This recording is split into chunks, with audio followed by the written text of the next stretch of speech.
La primera cuestión, y nunca está mal volver a recomenzar, volver a hacerse la pregunta, ¿y para qué diablos detenerse en la teoría de categorías? Bueno, esta pregunta, la verdad, nos conduce a otra, que es una pregunta del siglo XX, y es, el gran tema del siglo XX, y es el lenguaje. ¿Sí? La filosofía en el siglo XX hizo una gran apuesta, y la gran apuesta es aquella por el sentido. ¿Sí? No es por lo que existe en sí mismo, no es por la última instancia metafísica de las cosas, sino por lo que nos aparece, ¿cierto? Una forma, el fundamento de todo esto es que nosotros primero y ante todo hablamos. Y entonces aquí podemos hablar sobre el habla, o podemos decir muchas cosas sobre el lenguaje.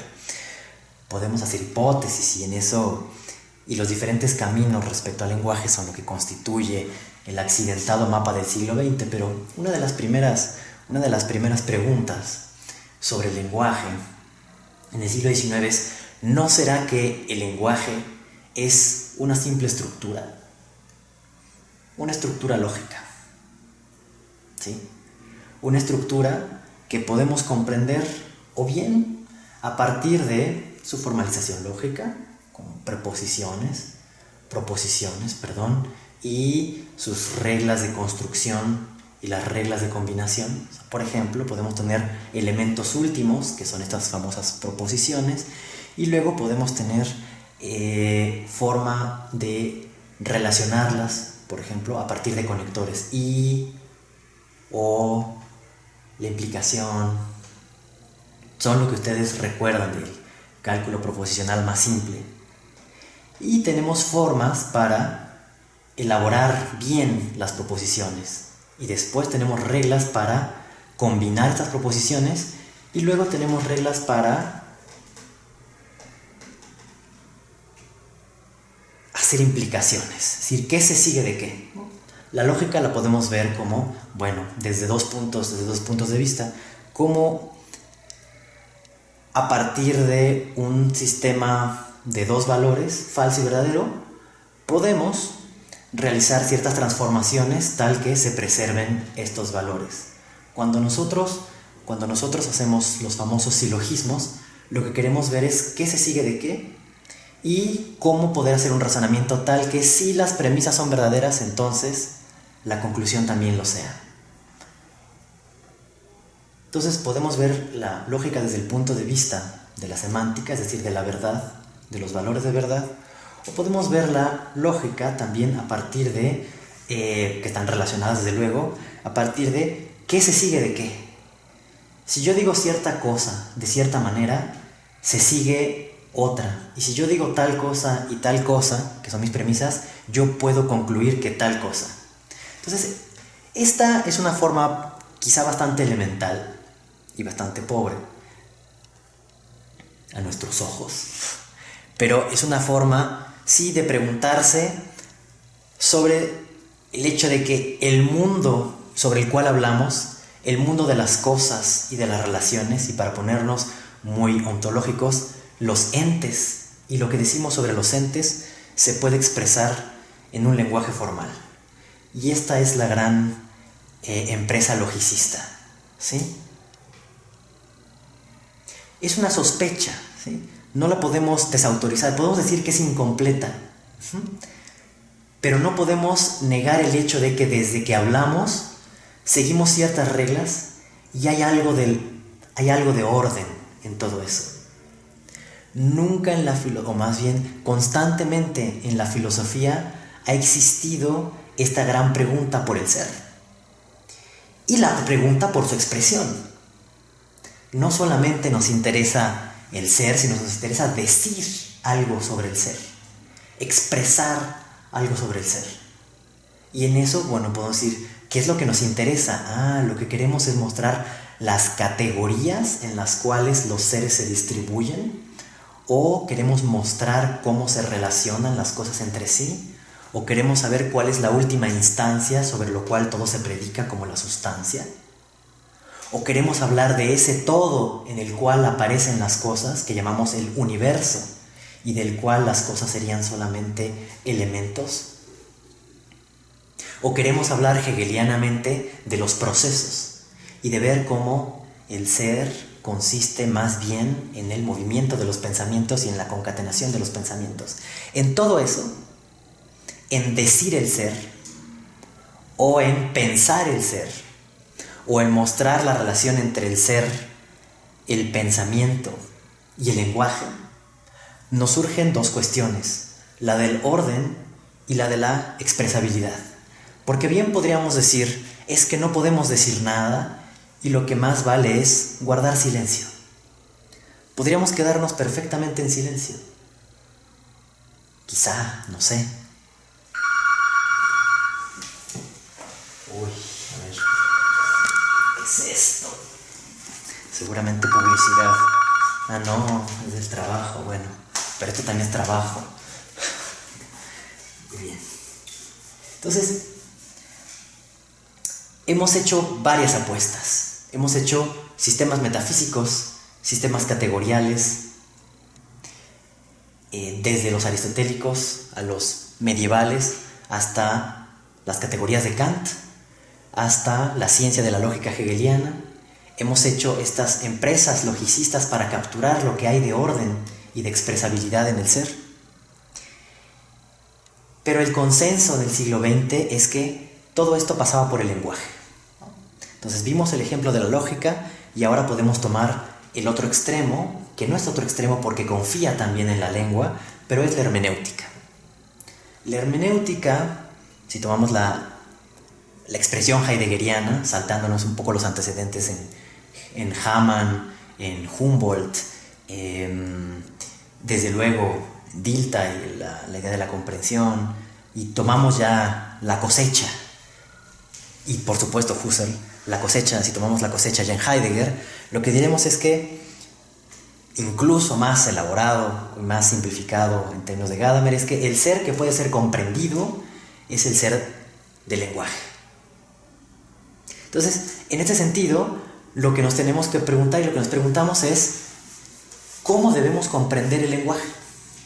¿Qué es esto que llamamos lenguaje que trae al mundo las cosas y nos permite expresarlas y relacionarnos con ellas? Y eso, esa palabra, ese traer al lenguaje, es traer, en términos griegos, traer a logos, ¿sí?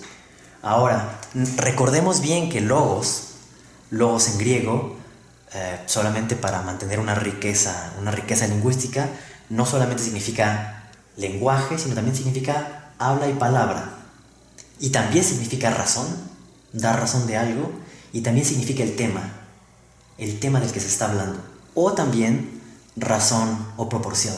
Por ejemplo, en latín se traduce con varias palabras, no solamente tenemos ratio, ¿no? Y ratio, como razón y como proporción, parece que deja fuera la parte de lenguaje, de habla. Esta distinción que es importante, que entre Long y Paul también se hace con otras lenguas indoeuropeas. En alemán tenemos Rede y tenemos Sprache. Sprache es el lenguaje, también significa hablar, ¿no? De sprechen, pero Rede significa más el discurso. Cuando yo hablo, cuando hablo frente a alguien. Y en español tenemos también lenguaje y habla. Uno parecería hablar de la estructura y la otra parecería hablar del poner en acto esa estructura y yo decir algo concreto, de forma pragmática. ¿Sí? Bueno, pues esta cosa pragmática, esta dimensión pragmática aparece también, o aparece de forma mucho más clara en la fenomenología y particularmente en la hermenéutica. Y lo que dice Heidegger es que nosotros, por medio del lenguaje poético, traemos el ser a la presencia entre los seres humanos. Eso hace el lenguaje cuando nosotros nos ponemos en relación con otra persona, es traer algo, y eso algo lo llamamos el ente. Eso que llamamos el ente es aquello de lo que hablamos. No es una cosa, o no es un objeto, un Gegenstand, un objet. sino es un asunto del que hablamos. Hablamos de cosas como hablamos de asuntos. Y en latín, cuando hablamos, por ejemplo, de cosa, decimos res. Y la res es el asunto. Cuando hablamos de república, de la res pública, no hablamos hablamos sí de la cosa pública, pero hablamos sobre todo del asunto público, es decir, de lo que nos ocupa en conjunto. De lo que nos ocupa. Bueno, pues las palabras traen aquello de lo que nos ocupa en conjunto y no nos ocupa nunca de manera aislada. Incluso cuando yo estoy hablando conmigo mismo, pues es una relación de mí conmigo mismo, pero no es un punto aislado, es algo que habla contigo mismo, y en ese sentido yo me ocupo de mi vida, y yo me ocupo de mis pensamientos, y yo me ocupo de mis relaciones, y yo me ocupo de esas cosas. En alemán se dice Sache. Sache no es lo mismo que Ding. Ding remite como a las cosas de la naturaleza. Gegenstand es la traducción alemana del Objektum, del objeto, de lo que está enfrente de mí, pero Sache se parece más a la res latina y se parece más al uso que nosotros también decimos, que nosotros hacemos también de la palabra cosa. ¿De qué cosa me estás hablando? ¿Cuál es el asunto que nos convoca? Incluso la cosa del derecho es aquello que está en disputa. Bueno, entre estas dos tradiciones, lo que quisiéramos decir y por lo que hablamos de la teoría de categorías es porque Heidegger parece, y no solamente él, sino toda la hermenéutica, parece oponerse a la estructura. Es decir, al hecho de que el lenguaje pueda ser captado en tanto logos como una estructura matemática o como una estructura lógica. Y por eso es que nos habla de la poesía, porque más bien a lo que se parece el lenguaje, o para ser más precisos, la operación del lenguaje, es a la creación poética. Y entonces lo que tenemos en el siglo XX es una confianza en el lenguaje, pero a partir de una oposición entre el carácter formal y estructurado y el otro, el carácter poético y productivo. ¿Y por qué llegamos a esta oposición? Porque confiamos en la tesis, que más bien es un prejuicio, de que las matemáticas responden a lo eterno, a la precisión y a lo que no puede ser de otro modo, mientras que la poesía se trata de la invención, se trata de la irrupción, se trata de lo nuevo, y se trata sobre todo del ámbito de la libertad por encima de la realidad. Cuando yo hablo de tus dos luceros, no tengo que conformarme con la trivialidad de los globos oculares, sino que puedo hacer que las cosas hablen en otro lenguaje. Y esa es la metáfora, por ejemplo. Y también puedo hacer que una cosa represente a otra parcialmente, y eso es la metonimia. Y en general puedo decir las cosas de muchos modos, y eso es lo que constituye la riqueza de la experiencia lingüística. Bueno, la teoría de categorías comienza diciendo algo que se parece mucho a la poesía, y comienza diciendo algo que se parece mucho a lo que nos habría querido decir Heidegger, y es que las cosas no son en sí, sino la manera en la que se reflejan en otra cosa. Y que por lo tanto las cosas se pueden expresar de muchos modos dependiendo de aquellas cosas en las que se reflejen, o, ahora sí más poéticamente, dependiendo del universo en el cual sean inscritas. Entonces no es lo mismo inscribir los ojos en el universo de la anatomía que inscribir los ojos en el discurso de la seducción, que inscribir los ojos en el discurso filosófico y en el cual la metáfora de la razón privilegia, el pensamiento privilegia la visión. Husserl habla de la visión de esencias, y en griego ideas, las ideas vienen de idein, de ver, de lo que nosotros vemos. Bueno, entonces rebobinemos, rewind, y digamos, la teoría de categorías, ¿de qué nos habla? Bueno, pues voy a hacer un punto, no sé si todos lo puedan ver.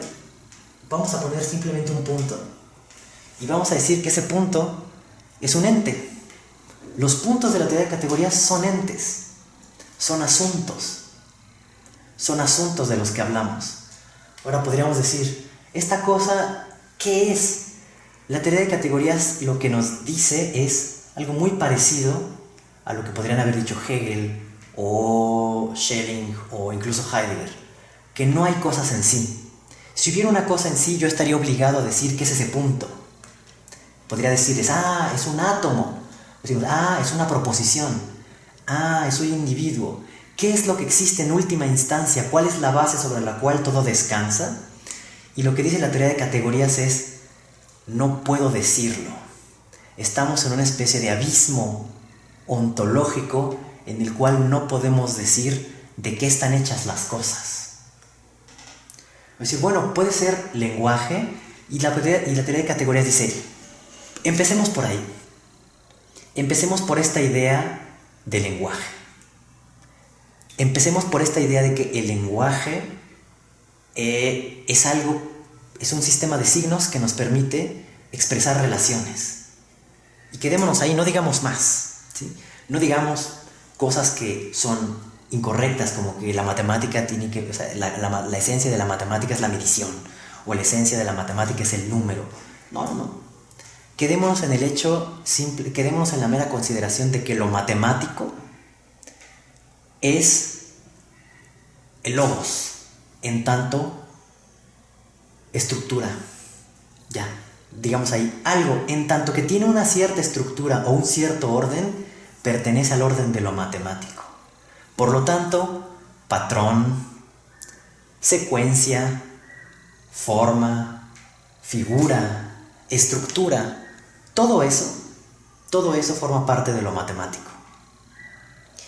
Y podríamos decir, bueno, ¿dónde hay eso? En todos lados. En el lenguaje, en las plantas, en los animales, en los planetas. Y esta era, de alguna forma, la intuición estructuralista. Que hay formas o modos en las cuales las multiplicidades se organizan. Y esas multiplicidades pueden ser hormigas, pueden ser las palabras, pueden ser los planetas. No tengo que decir qué. ¿Sí? Simplemente digo que algo se organiza, los entes, se organizan de cierta forma. Entonces, este puntito que ven aquí, y espero que lo puedan ver, necesita una relación. Y digamos la cosa más simple, que esté en relación consigo mismo. Y esa es una flecha que va del punto a sí mismo. ¿Ya? Ahora, ¿cómo podemos expresar esto? Bueno, pues podemos decir que este punto es igual a sí mismo. Solo que fíjense que aquí ya no usamos el igual. Usamos una flecha. Porque hay cosas que son iguales porque son idénticas y las llamamos isomorfismos, y hay cosas que son parecidas entre sí. Y para eso hablaremos de epimorfismos. Bueno, para empezar, primero hablaremos si algo está relacionado solamente consigo mismo, que es un automorfismo, o si es un endomorfismo, y cuando se relaciona con otras cosas, hablaremos de epimorfismos, por ejemplo.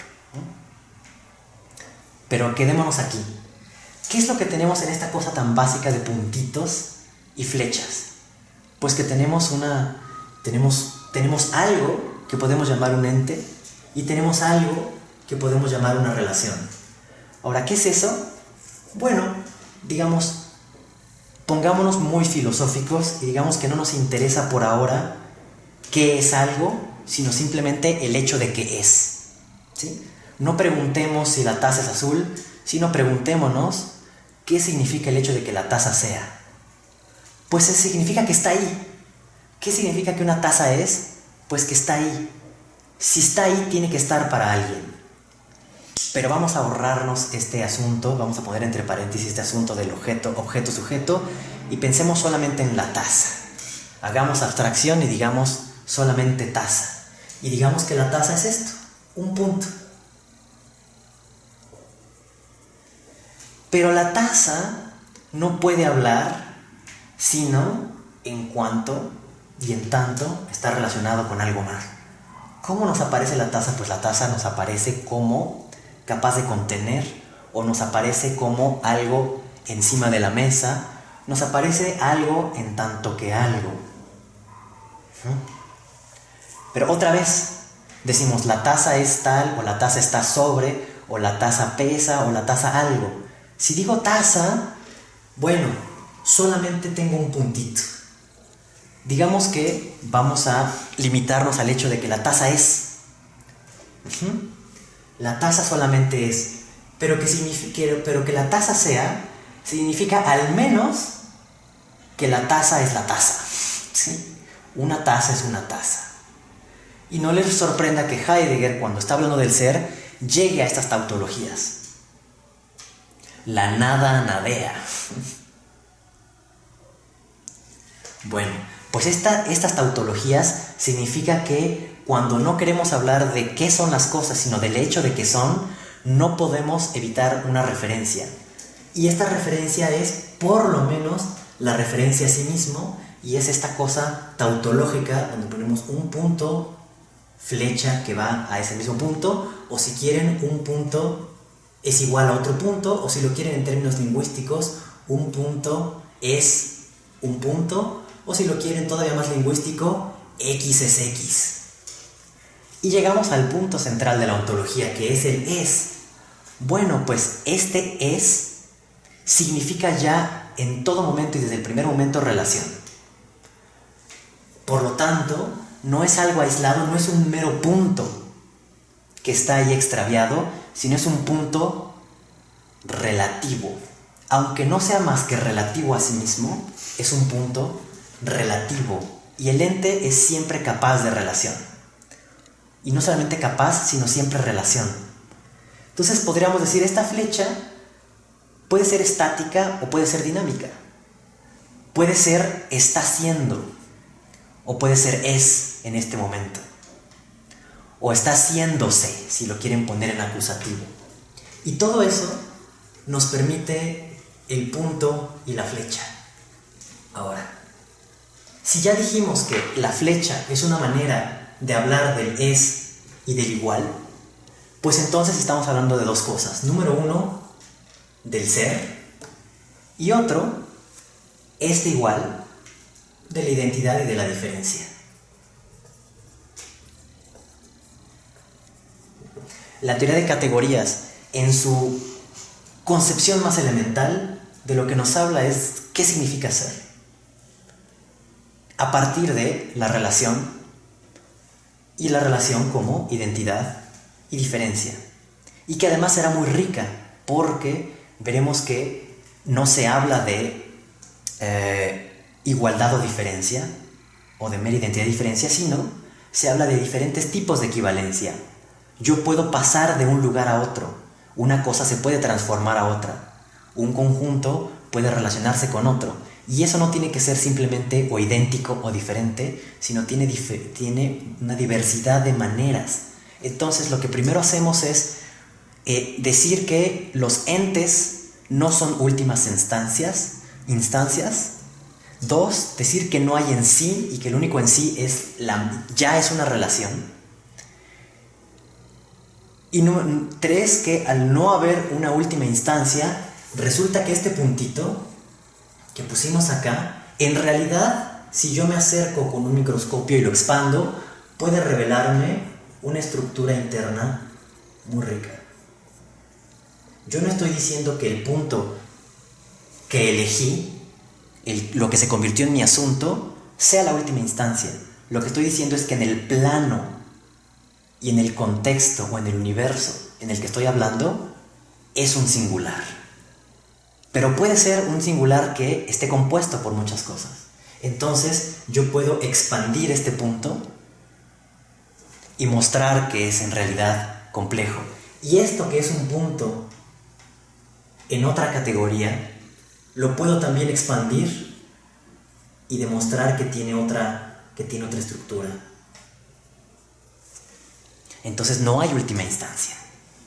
Pero hemos dicho que este ente no solamente está en relación consigo mismo, sino también y particularmente está en relación con otros. Entonces, ahora sí, aparece la siguiente figura de la teoría de categorías, y que es ir de un punto al otro y que sea distinto. Uno es A y otro es B. Cuando nosotros ahora sí hablamos de cosas en tanto algo. Yo veo el sol en tanto astro, o yo veo el sol en tanto guía, o yo veo el sol en tanto energía. ¿Sí? Ese en tanto que significa algo, flecha, algo. Entonces, lo que les quiero transmitir es que cuando nosotros hablamos de las cosas, cuando nosotros decimos solamente su nombre o predicamos sobre ella, o cuando decimos que algo es similar a algo, es decir, cuando ponemos en relación una cosa con otra, es cuando tenemos sentido y cuando tenemos experiencia y cuando tenemos trabajo. No hay existencia fuera de la relación, y la relación significa un espaciamiento entre las cosas, una diferencia mínima. Pero en el lenguaje ya más diversificado decimos: la mesa está en el cuarto. Todo estar en mesa, cuarto significa relaciones. Relaciones, y las flechas son las relaciones. Y esas relaciones no solamente son, como el ejemplo trivial que acabo de dar, sino cuando decimos la fuente de la explotación consiste en o está fundada en la propiedad privada. Esa frase que tiene tantas consecuencias tiene una estructura. Tiene una estructura porque está diciendo algo que depende de algo, y cómo un espacio se está partiendo y repartiendo entre dos. Y ese espacio es entre los propietarios y, por ejemplo, propietarias y los trabajadores y trabajadoras del otro lado. Eso de poner una cosa encima de otra, esta cosa de separar, o esta cosa de unir, o esta cosa de establecer identidades y diferencias o analogías, todo eso es logos. Y todo eso es lo matemático en el sentido categorial. Pero como decía, como decía Eduardo muy bien en la exposición, aquí se trata de una metamatemática. Aquí no estamos haciendo sumas o restas, no estamos haciendo en sentido estricto funciones, no estamos tampoco, aunque hay una parte importante por la teoría de conjuntos y el papel que juega, pero piensen ustedes que todo aquello en donde interviene un patrón, todo aquel lugar o situación en la que interviene cierto ordenamiento, aunque sea contingente, aunque sea vago, puede ser pensado, al menos filosóficamente, no estoy diciendo que modelado matemáticamente, pero puede ser pensado de forma categorial. Y entonces, si yo tengo estos dos puntos, pues puedo poner tres. Y una de las cuestiones de la teoría de categorías es la composición, que también estaba explicando Eduardo. Si yo tengo una flecha que va de A a B y una flecha que va de C a C, entonces tengo una flecha que va de A a C.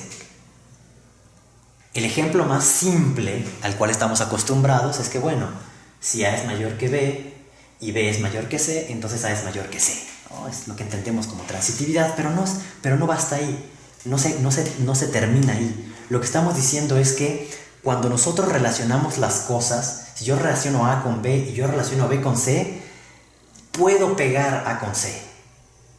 Es decir, que al yo unir cosas entre sí, surgen nuevas relaciones entre las cosas.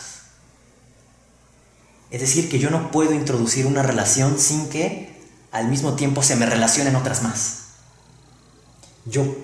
Cuando yo hablo, no puedo confiar en que mi discurso va a limitarse a mi querer decir, porque mi querer decir es la relación que yo proyecto entre cierto conjunto de palabras, pero cuando Estefanía escucha mi palabra, su palabra la relaciona con otras cosas, entonces yo no puedo controlar esta composicionalidad de las cosas, tal que todo el tiempo están surgiendo relaciones no previstas.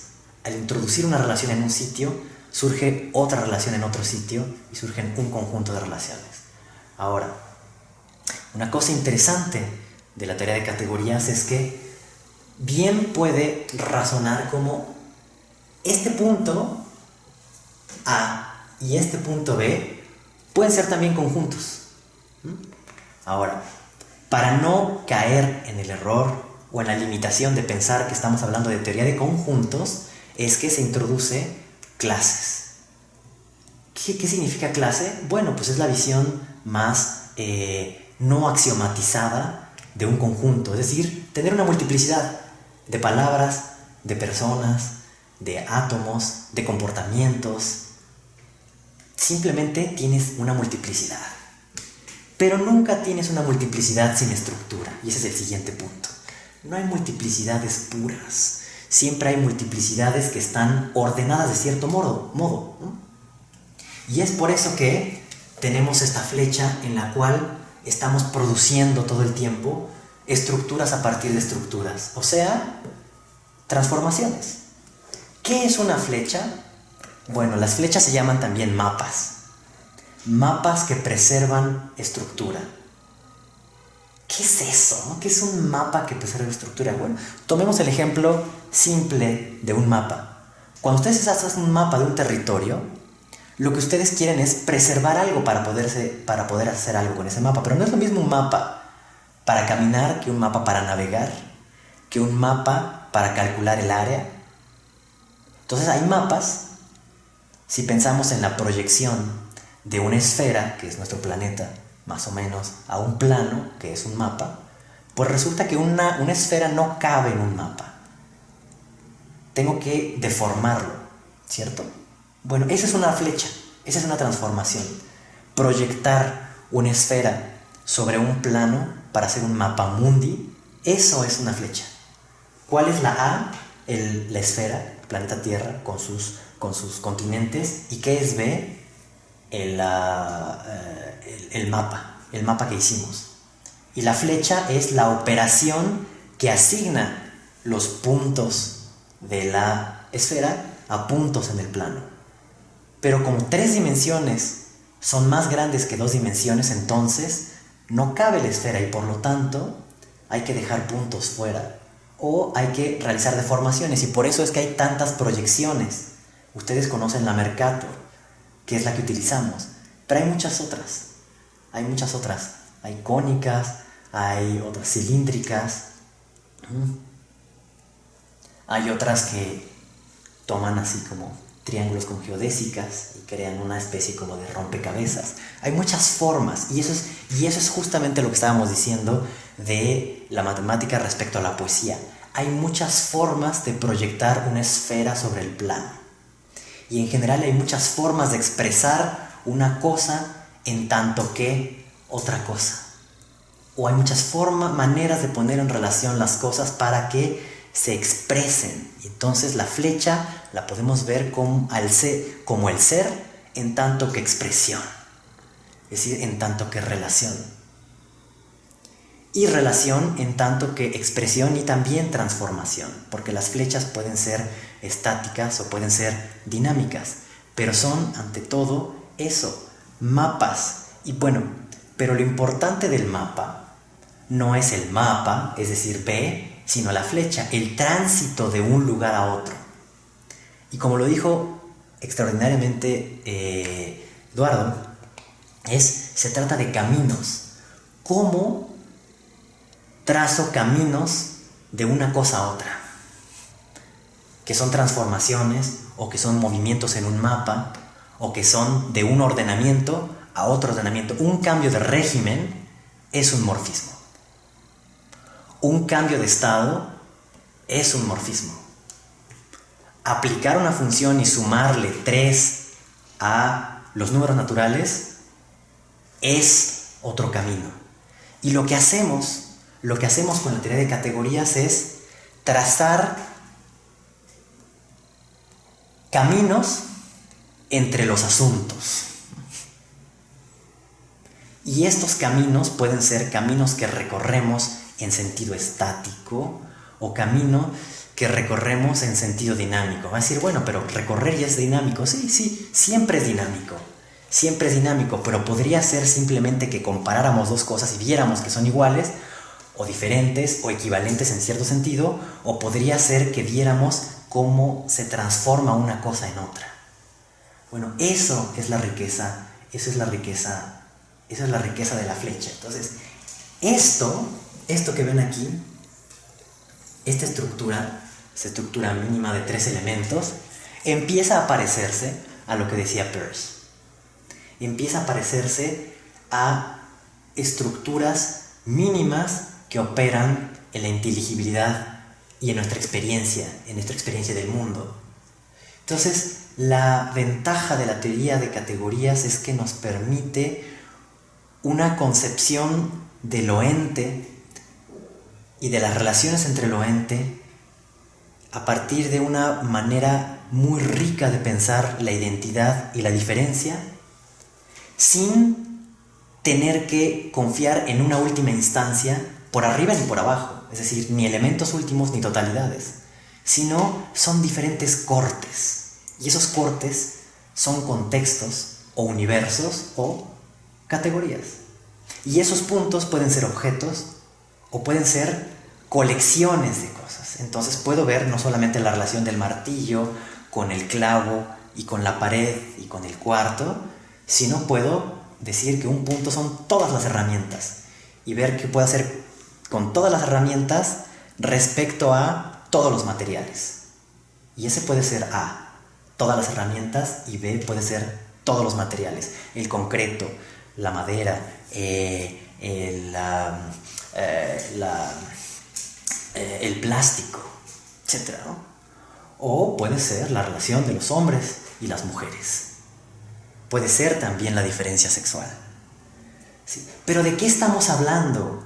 Bueno, esa es justamente la flexibilidad. O es que estamos hablando de sujetos, de objetos, estamos hablando de palabras, y lo que dice la teoría de categorías es, yo les propongo una ontología en la cual podemos hablar de todo eso, pero les pido que no digamos que en última instancia solamente hay personas, o solamente hay átomos, o solamente hay ideas, o solamente hay lenguaje. No les pido que se comprometan con ninguna existencia en particular, ni siquiera los conjuntos, porque la teoría de conjuntos implica que decir que existen los puntos o que existen los conjuntos, y aquí no estamos diciendo nada, simplemente señalamos. Esos puntos es una manera de señalar y decir, este es un asunto que nos interesa y lo veo en estos términos, y así puedo ver los procesos y las relaciones, y así puedo ver cómo se despliega el mundo a partir de diferentes mundos o submundos. Ahora, claro, hay mundos que caben en otros mundos. Hay partes del mundo que yo quiero enfocar y que entonces me aparezcan en su complejidad. Yo puedo enfocar un mismo mundo desde una perspectiva o desde otra. Puedo ver el mundo en tanto que algo, o puedo ver el mundo en tanto que otra cosa. Puedo asignar también, y esto ya lo veremos, sheaf es el singular de as, entonces son ases, y pre-sheaves son pre-ases. En francés son faisceaux. También se dice gavillas, pero los ases son eso, son precisamente como cuando los ases son como cuando ustedes cosechan alguna planta, como por ejemplo el trigo, lo cortan, y un as o una gavilla es ese conjunto que tienen en las manos. No es un conjunto, es una colección de varitas. Bueno, ya veremos que una forma de enriquecer los espacios, y eso es lo interesante, nos lo permite la teoría de topos y los ases y los preases. Nosotros podemos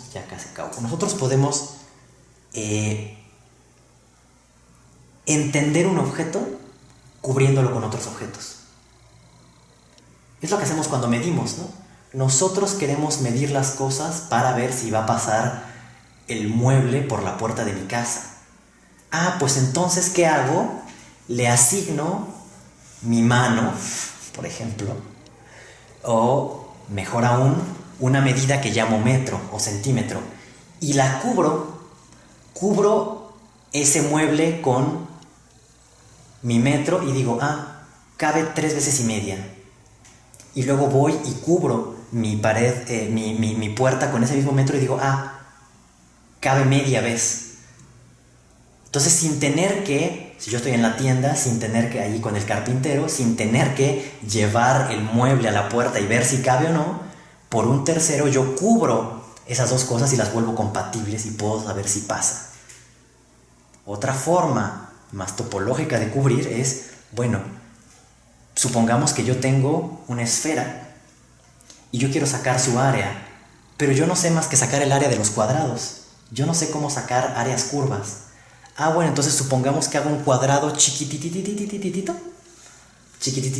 y luego cubro toda la esfera con esos cuadrados chiquitititos. Es lo que hacíamos en la integración, ¿no? Hacer unas barras chiquititititas. Es lo que hacemos en la diferenciación, ¿no? Una distancia, el diferencial es casi nada. Bueno, estas ideas nos llevan finalmente a una cosa que llama la topología algebraica, y es, yo puedo conocer una figura continua a partir de ciertas estructuras discontinuas, o mejor, para que suene menos abstracto, yo lo que tengo es un toro, es decir, una dona, que es es así, ¿no? Una dona, pues es un objeto continuo, compacto, que tiene un agujero. Pero ese es muy raro. Yo no puedo conocerlo más que con otras cosas que sí conozco. Entonces, por ejemplo, una manera de captar la estructura del toro es haciendo circulitos. Entonces tomen su toro y empiecen a trazar círculos alrededor hasta que lleguen. Y entonces se van a dar cuenta que el toro es algo así como un círculo multiplicado por un círculo, ¿no? Tienen un circulito y si lo hacen girar en torno de otro círculo, les queda una dona. Bueno, estamos viendo algo en tanto algo. Estamos viendo el toro en tanto conjuntos de círculos o ciclos. Bueno, pues lo que nos va a servir es que esto para las 3 categorías es que yo puedo ver algo cubriéndolo con otra cosa. Es decir, tratando de ponerle el tapiz de otra cosa y ver cómo se comporta eso. En otros términos, si yo quiero comprender algo, ¿por qué no tomo los lentes de otra situación y lo veo con estos lentes y veo cómo se comporta? Y resulta que de repente me salen cosas inusitadas. Y es finalmente la manera en la que surgen las teorías. Por ejemplo, Marx lo que hace es leer la economía política con la estructura de la dialéctica hegeliana. Y ahí, cuando está viendo un discurso que está hecho en términos de oferta, demanda, competencia, individuo, lo recubre con los conceptos dialécticos de inmediatez, reflexión y Aufhebung, de repente entonces el proceso económico aparece con una luz completamente distinta y aparece un objeto nuevo que es el objeto de explotación. Estamos juntando dos universos para leer un universo a partir de otro, y lo que hace ese universo es asignarle una estructura a los puntos o a los elementos de otra estructura, y entonces esa estructura que estábamos analizando, o ese fenómeno que nos importaba, o ese asunto, de repente aparece con una riqueza inusitada y aparece con conexiones insospechadas, y con esas conexiones insospechadas comprendemos. Y eso significa comprender, precisamente. ¿Sí? Entonces, para que quede claro, esto de acá, este circulito de acá, es una categoría, ¿sí? Que tiene, ¿qué? Puntos, que se llaman objetos, pero no son objetos en el sentido filosófico metafísico del término, simplemente son asuntos que nos interesan, ¿no? Y que pueden ser también colecciones, que nos aparecen como colecciones, ¿sí? Y entonces tengo esto y lo voy a poner en un círculo para decir que es una categoría. Y luego esto lo puedo poner en relación con otra categoría. Vamos a ponerle griegas, alfa, beta y gamma. Aunque en realidad se pueden poner mayúsculas y latinas, pero bueno, nos lo tomamos. Ahora, yo tengo esta categoría C y esta categoría D. Ahora quiero ver, precisamente, como en el ejemplo que estuvimos dando, cómo se relaciona una categoría con otra. Ahora, yo no puedo relacionar dos cosas que no tienen nada que ver. Tengo que hacer una relación entre ellas que me muestre cómo algo de C está en D. Eso se llama un mapa que preserva estructura. Eso quiere decir que si yo tengo un alfa, esa alfa tiene que corresponder a algo. Aquí corresponde a esta beta, tiene que corresponder a algo. Aquí corresponde a B. Y esta gamma tiene que corresponder a algo que C. No estoy diciendo que alfa sea idéntico a A. Lo que estoy diciendo es que la relación en la que están dispuestos alfa, beta y gamma es la misma o es equivalente a la relación en que están puestos al A, B y C. Entonces yo puedo ir de puntos y puntos y de flechas a flechas. Porque entonces no solamente represento los elementos, sino la forma en la que se relacionan estos elementos. Entonces veo que entre C y D hay algo que se mantiene, hay algo que se preserva. Y hay otras cosas que no. Y ese es el punto entre la innovación y la repetición, o entre la diferencia como repetición y diferenciación. Entonces, estas flechas horizontales que unen otras flechas se llaman funtores.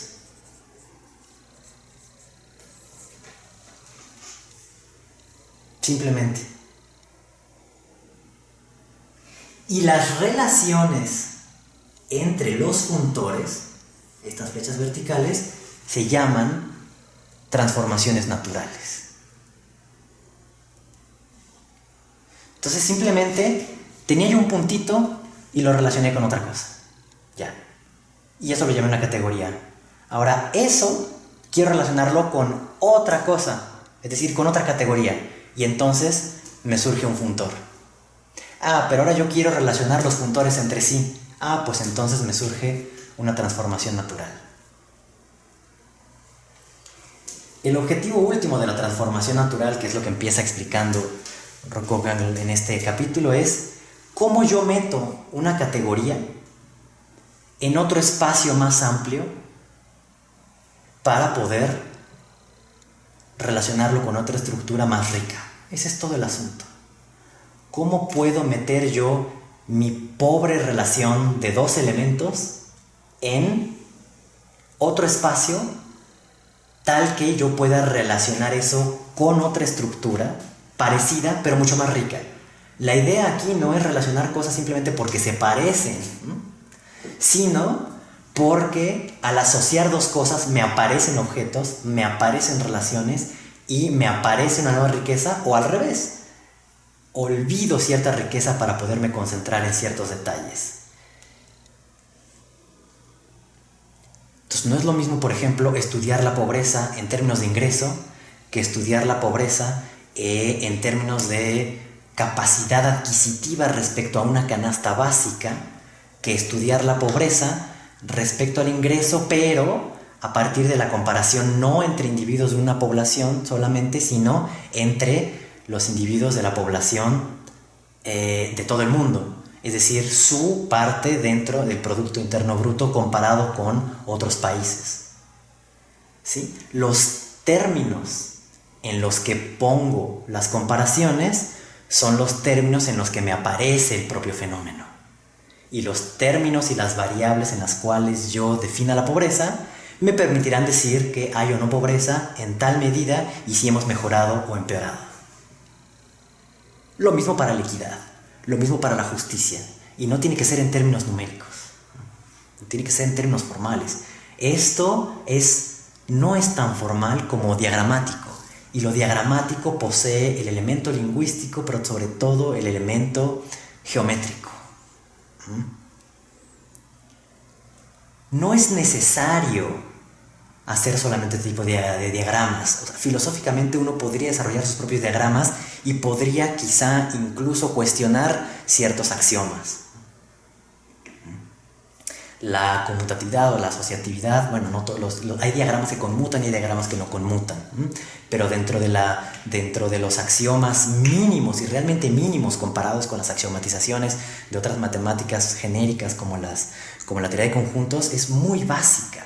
Es algo que nos pide muy poco, y al pedirnos muy poco se vuelve flexible y potente, pero también se vuelve abstracto. Es por eso que hay que entender qué significa funtor, qué significa transformación natural, qué significa embeber algo en algo, para que entonces todo este discurso que parece prometedor no se quede en una abstracción, y lo que tenemos que hacer es, repitiendo en otra escala la idea categórica, es ahora sí traducir este tipo de elementos de lo matemático en un discurso filosófico en diferentes niveles, metafísico o ontológico, pero también político. Y esta manera de integrar lo metafísico y lo político parece está inspirado por Spinoza. Podemos inspirarnos en Spinoza y en Deleuze, porque hacemos diagramas, o sobre todo Peirce, hacemos diagramas porque tenemos intereses pragmáticos. Claro que pragmático no significa hacer las cosas a la medida, No, yo cuando introduzco ciertos elementos, ciertas relaciones, inmediatamente me comprometo a asumir otras que no había contemplado. Pero de entrada mi selección es política y es subjetiva, y que se entrelaza pues objetivamente con otras cosas, porque desde luego yo no impongo mis diagramas, sino que yo propongo diagramas que se acoplan con otros diagramas, y a final de cuentas lo que existe son esos ensambles problemáticos de los diagramas de los cuales nosotros formamos parte, y es lo que estaba diciendo Sara la vez pasada y resaltando que era muy interesante. Es el hecho de que una cosa es hacer el diagrama desde fuera y otra cosa es participar en el diagrama. Y eso es lo que significa que yo pueda hacer el diagrama de la relación de clase, pero yo estoy en el diagrama de clase, y si yo estoy desde cierta posición subjetiva, entonces yo pienso desde esa posición subjetiva. Entonces el diagrama también es un mecanismo de escape de mis condicionamientos, para que yo me vea a mí mismo reflejado en el mapa que yo hice. Constantemente yo me pongo en la imagen que yo me hago del mundo, para ver que no solamente soy sujeto, sino también soy objeto. Objeto o punto o asunto de algo que no me concierne solamente a mí, sino le concierne al otro y a los otros. Por tanto, no se trata solamente de cómo yo hago el diagrama y pongo a los otros, sino también cómo soy puesto por los otros en sus diagramas, tal que estamos entre diagramas o entre espacios.